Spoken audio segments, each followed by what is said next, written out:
Hello dear friends, एक बार फिर से आपका स्वागत है गूगल नर्स की इस ऑनलाइन प्लेटफॉर्म में। और हम बात करने वाले हैं मिशन परिचारिका 2.0 बुक सॉल्यूशन की। 2 दिन वीडियो नहीं मिला है, उसके लिए माफ़ी चाहता हूं। मैं फिर से आपके लिए लेकर आया हूं पार्ट 6 नंबर का ये वीडियो रहेगा। इससे पहले 5 वीडियो डाल दिए गए हैं फंडामेंटल ऑफ नर्सिंग के मिशन परिचारिका 2.0 बुक सॉल्यूशन में।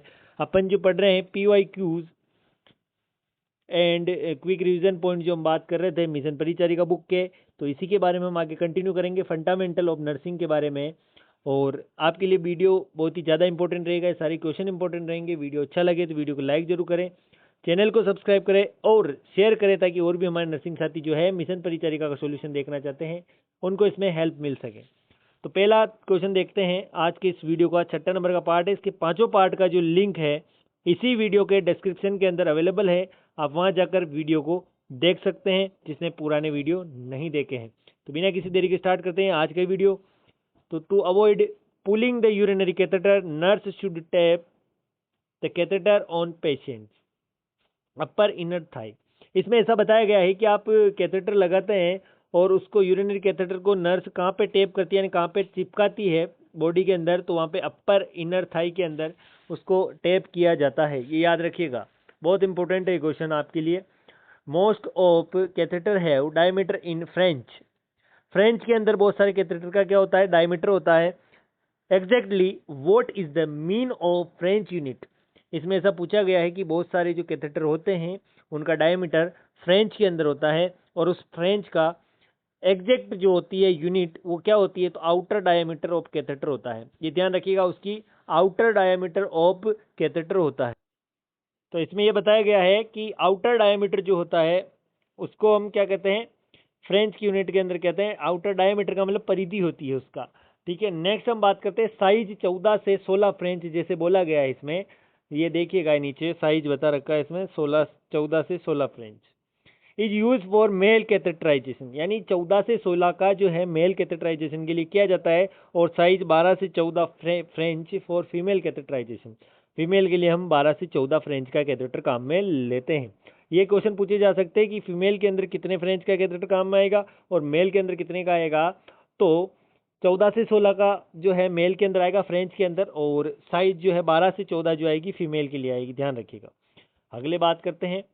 आपने बहुत ज़्यादा सपोर्ट किया है इन वीडियोज़ के ऊपर मिशन परिचारिका सॉल्यूशन के अंदर, और एक बार फिर से आपसे निवेदन करता हूं कि आप फुल सपोर्ट करते रहें। हम आपके लिए अच्छे अच्छे वीडियो लेकर आएंगे। 2 दिन वीडियो नहीं आया है उसके लिए माफ़ी चाहता हूं, बीच में कुछ दिन नहीं आ पाएगा कुछ इश्यूज की वजह से, लेकिन आपको वीडियो मिशन परिचारिका का चैनल पर ज़रूर मिलेगा।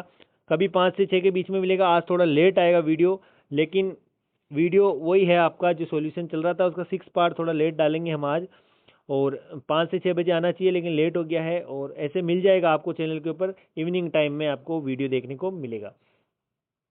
Which position is used while inserting NG tube. Nasogastric tube हम डालते हैं तब पोजीशन कौन सी होनी चाहिए, हाई फाउलर। ये पहले आ चुका है क्वेश्चन, आपको पता होगा, पहले आ चुका है ये। तो एनजी ट्यूब जब हम डालते हैं ना तो हाई फाउलर पोजीशन रहती है। Length of NG tube should be measured from tip of the nose to ear lobe to xiphoid sternum.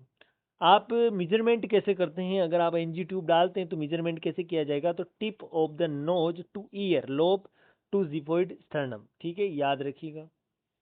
Insertion of tube inside the stomach through the nose is nasogastric intubation.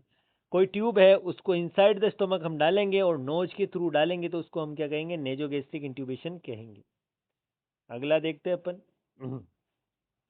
Catgut is made from. Catgut यानी suture की बात हो रही। Catgut suture जो होते हैं आपके टाके लगाने वाले सूचर्स जो होते हैं, gut of sheep intestine, sheep जो होता है उसके इंटेस्टाइन से बना गया है। BCCL 2015 का एक क्वेश्चन है, वेरी इंपॉर्टेंट रहने वाला आपके एग्जाम में। गट ऑफ शीप इंटेस्टाइन से बनाया जाता है कैटगट सूचर। नेक्स्ट अगला है important, most common suction catheter size should be in male. तो एडल्ट के अंदर जो मेल एडल्ट होता है उसके अंदर सक्शन कैथेटर की जो साइज होती है कितनी यूज में ली जाती है, तो 12 से 14 फ्रेंच की यूज में ली जाती है। नॉर्सेट एम्स 2021 का क्वेश्चन है।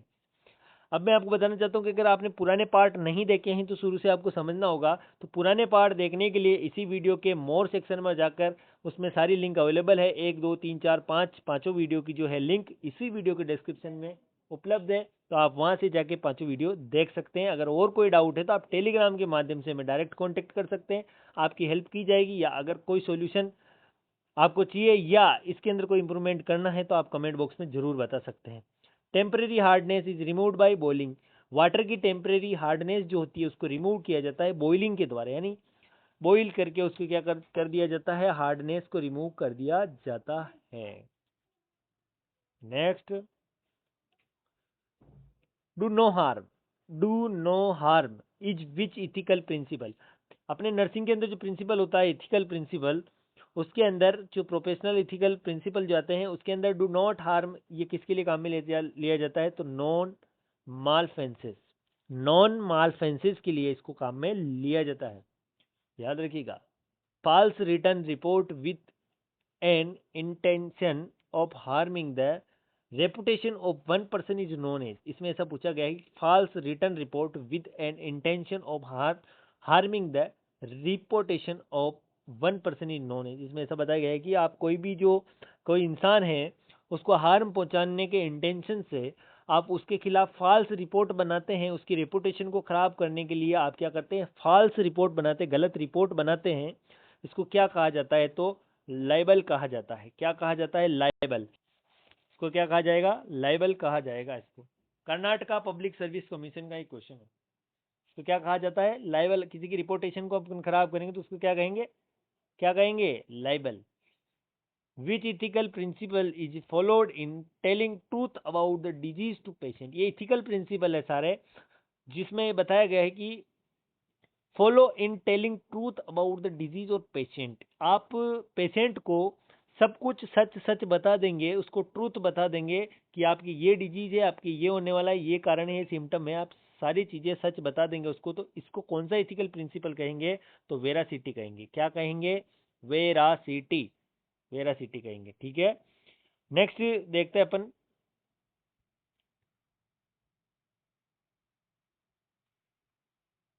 कोशिश करेंगे कि इसी वीडियो में आपकी फंडामेंटल हो जाए, लेकिन नहीं हुई तो आपके लिए एक छोटा सा वीडियो और लेकर आएंगे, उसके अंदर फंडामेंटल खत्म कर देंगे। उसके बाद ओबीजी या एमएसएन में से चलेगा या कम्युनिटी आएगी, ध्यान रखिएगा, इंपॉर्टेंट है सारे subject. An ethical principle that obligates faithfulness to communities, sorry commitments, sorry commitment ही है यहाँ पे, कम्युनिटी नहीं है। And responsibilities is fidelity. इसको क्या बोला जाता है, फेडेलिटी। इसमें बताया गया है कि एक ऐसा एथिकल प्रिंसिपल है जो ओब्लिगेट करता है फेथफुलनेस, विश्वास बनाए रखता है, कमिटमेंट रखता है और रेस्पॉन्सिबिलिटी को निभाता है, उसको क्या कहेंगे, फेडेलिटी कहेंगे। रेस्पॉन्सिबिलिटीज उसकी जो काम करने की जो रेस्पॉन्सिबिलिटीज होती है वो बताता है, कमिटमेंट जो बताता है, और विश्वास जीतने का काम जो होता है किसके अंदर होता है, कौन से इथिकल प्रिंसिपल में होता है, फेडेलिटी के अंदर होगा। An angry nurse defames the patient through her comment that he is rude and dominating, this is an example of slander. ठीक है, ये सिलेंडर का एग्जाम्पल है। एक कोई एंग्री नर्स है, उसको गुस्सा आ रहा है, defames the patient through her comment. उसके कमेंट से कोई पेशेंट है ऐसी कमेंट कर देता है जिससे नर्स को गुस्सा आता है, तो रूड हो जाती है, डोमिनेटिंग हो जाती है, तो उसको हम क्या कहेंगे, सिलेंडर कहेंगे। क्या कहेंगे, क्या कहेंगे, सिलेंडर। गैस सिलेंडर नहीं है, सिलेंडर है वो। Next, the principle of fairness is known as justice. सब कुछ साफ सफाई क्लीन जो होती है, फेयरनेस, फेयरनेस को क्या कहेंगे, जस्टिस कहेंगे इथिकल प्रिंसिपल में, याद रखिएगा। नेक्स्ट, टचिंग ए पेशेंट और holding a patient without consent known as battery. इसको क्या कहेंगे हम, बैटरी। ये चीजें ध्यान रखिएगा, टचिंग ए पेशेंट और holding a patient without consent, बिना किसी कंसेंट के आप क्या नहीं कर सकते, पेशेंट को छुएंगे नहीं। ठीक है, पेशेंट को हैंडल होल्ड नहीं करोगे, रोक के नहीं रोकोगे, पकड़ोगे नहीं, टच नहीं करोगे तो, और करोगे तो उसको क्या कहेंगे, battery. Next, professional negligence is legally termed as malpractices. Professional negligence जो आप करते हैं उसको लीगली क्या कहा जाता है, माल प्रैक्टिसेस कहा जाता है।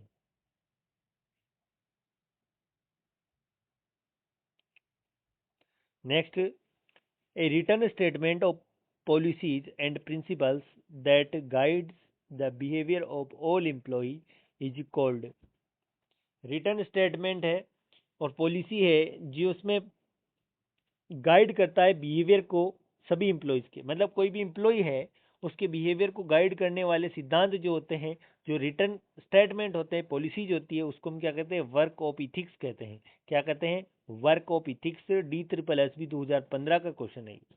ठीक है, ये सारे इंपॉर्टेंट आपके लिए मैं लेकर आया हूँ। मैं पूरी कोशिश कर रहा हूँ आपको पूरी बुक सॉल्यूशन कराने का, तो आप भी सपोर्ट करें और मैं भी आपको बहुत कुछ देने वाला हूँ, तो आप चैनल के साथ हमेशा जुड़े रहें।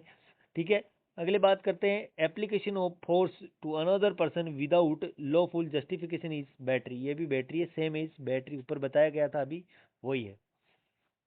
अगला बात करते हैं 169 वाला point, it is an occupation of ethical component devoted for the promotion of human and social welfare. ठीक है, एक ऑक्यूपेशन है और एक इथिकल कंपोनेंट है जो devoted for the promotion of human and social welfare. Social welfare और human के वेलफेयर का प्रमोशन करने के लिए जो डिवोटेड ऑक्यूपेशन है और इथिकल कंपोनेंट है, उसे हम क्या कहते हैं, प्रोफेशन कहते हैं। अब आपसे पूछा जाता है कि प्रोफेशन क्या होता है, तो प्रोफेशन एक ऐसा इथिकल कंपोनेंट है या ऐसा इथिकल ऑक्यूपेशन है जो पूरी तरीके से ह्यूमन एंड सोशल वेलफेयर के लिए डिवोटेड है, उसको प्रमोशन करने के लिए डिवोटेड है, उसके लिए निर्धारित है, उसे हम क्या कहते हैं, प्रोफेशन कहते हैं। ठीक है, ध्यान रखें, हिंदी और इंग्लिश इजी लैंग्वेज में बता रहा हूँ, GNM BSc सबके लिए इंपॉर्टेंट है।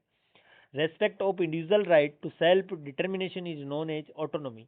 अब एक फायदा इससे ये भी है कि सेमेस्टर वाले सिस्टम चल गए BSc के अंदर, उसमें ऑब्जेक्टिव क्वेश्चन पूछे जाते हैं, उसमें भी हेल्प करेंगे ये क्वेश्चन आपके। ठीक है, BSc नर्सिंग के अंदर fundamental. Respect of individuals right to self determination is known as autonomy. Respect of individuals right, किसी इंडिविजुअल का, किसी व्यक्ति विशेष के राइट जो है, उनके जो अधिकार है उनका आप सम्मान करते हैं या सेल्फ डिटर्मिनेशन करते हैं, तो उसे हम क्या कहते हैं, ऑटोनॉमी कहते हैं। क्या कहते हैं, autonomy. Next, doing no harm और do not harm to client other is known as, या तो किसी को आप हार्म नहीं पहुंचाएंगे या किसी को हार्म नहीं करने देंगे, किसी भी क्लाइंट को या किसी दूसरों को, तो उसे हम क्या कहेंगे, नॉन माल प्रैक्टिसेस कहेंगे। क्या कहेंगे, नॉन माल प्रैक्टिसेज आप कहेंगे। नेक्स्ट, बात करते हैं tracheotomy is perform between second and third tracheal ring. ठीक है, ट्रेकियोटोमी कहाँ पे परफॉर्म की जाती है, second and third tracheal ring पर परफॉर्म की जाती है ट्रेकियोटोमी, ध्यान रखिएगा। The endotracheal tube is put into the trachea. हमेशा ध्यान रखिए, एंडो का मतलब अंदर और ट्रेकियल का मतलब होता है ट्रेकिया। तो किसके अंदर, ट्रेकिया के अंदर क्या की जाती है, एंडोट्रेकियल ट्यूब इंट्यूबेट की जाती है, पुट की जाती है। Braden scale, Braden scale is use to assess. Braden scale जो होती है किसके लिए काम में लेते हैं, बेड सोर के लिए। किसके लिए, बेड सोर या डिक्यूबिटिस अल्सर जिनको बोला जाता है, या बिस्तर घाव जिसको बोला जाता है हिंदी में, या बेड सोर आपके डिक्यूबिटिस अल्सर को या प्रेशर अल्सर को असेस करने के लिए आप क्या करते हैं, ब्राडन स्केल काम में लेते। 3-4 चीजें बता दी कि बेड सोर का दूसरा नाम क्या है, डिक्यूबिटिस अल्सर है, उसका दूसरा नाम क्या है, बेड सोर है, उसका दूसरा नाम और क्या है, प्रेशर अल्सर है, और उसका हिंदी में क्या है, बिस्तर घाव है। ठीक है, याद रखिए। अगला question, the over growth of scar tissue above and beyond the normal boundaries of the scar is called keloid. Keloid इसको बोला जाएगा, over growth of the scar tissue. किसी स्कार टिश्यू की ओवर ग्रोथ हो जाएगी about beyond the normal boundaries, normal boundary से ऊपर निकल जाएगा, तो कीलोइड कहा जाएगा। क्या कहा जाएगा, keloid. Central government health scheme 2018 का क्वेश्चन है, याद रखिएगा। In which stage of burn there are formation of blister. Burn जो जलना होता है उसकी कौन सी स्टेज के अंदर ब्लिस्टर का फॉर्मेशन होगा, तो स्टेज कौन सी होगी, दूसरी स्टेज होगी। सेकंड स्टेज के अंदर ब्लिस्टर का फॉर्मेशन होता है जलने के बाद, याद रखिए।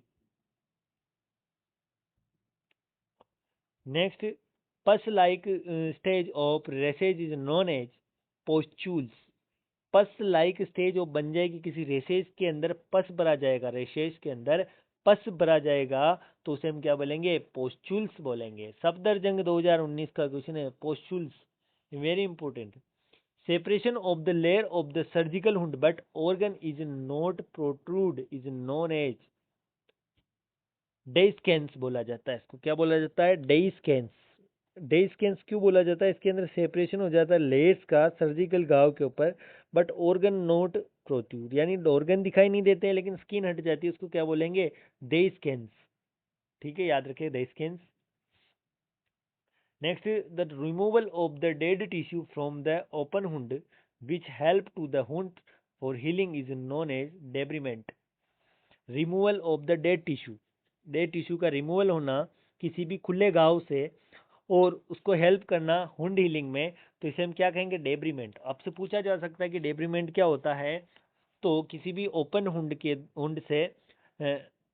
से डेड टिश्यू का रिमूव होना तथा उसको हीलिंग करने में मदद करना क्या कहलाता है? डेब्रीमेंट कहलाता है। याद रखिएगा। तो आज के 179 हो गए हैं, अब 80 भी कर लेते हैं। सीरस ड्रेनेज, सीरस ड्रेनेज क्या होता है? Clear and thin may be present in healthy healing hood.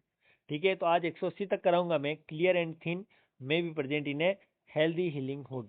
ठीक है, 180 तक मैं खत्म करूंगा। आज की इस वीडियो में इतना ही मिलेगा। अगले वीडियो में वादा करता हूं आपसे, आपकी फंडामेंटल को खत्म कर दिया जाएगा और जल्दी आपके लिए नई सब्जेक्ट नेक्स्ट 7वें वीडियो में आपको नई सब्जेक्ट के साथ मिलेंगे। ठीक है, तो आज के लिए इतना ही। मिलेंगे लेटेस्ट अपडेट के साथ। आप हमेशा तैयार रहें गूगल नर्स के साथ। धन्यवाद।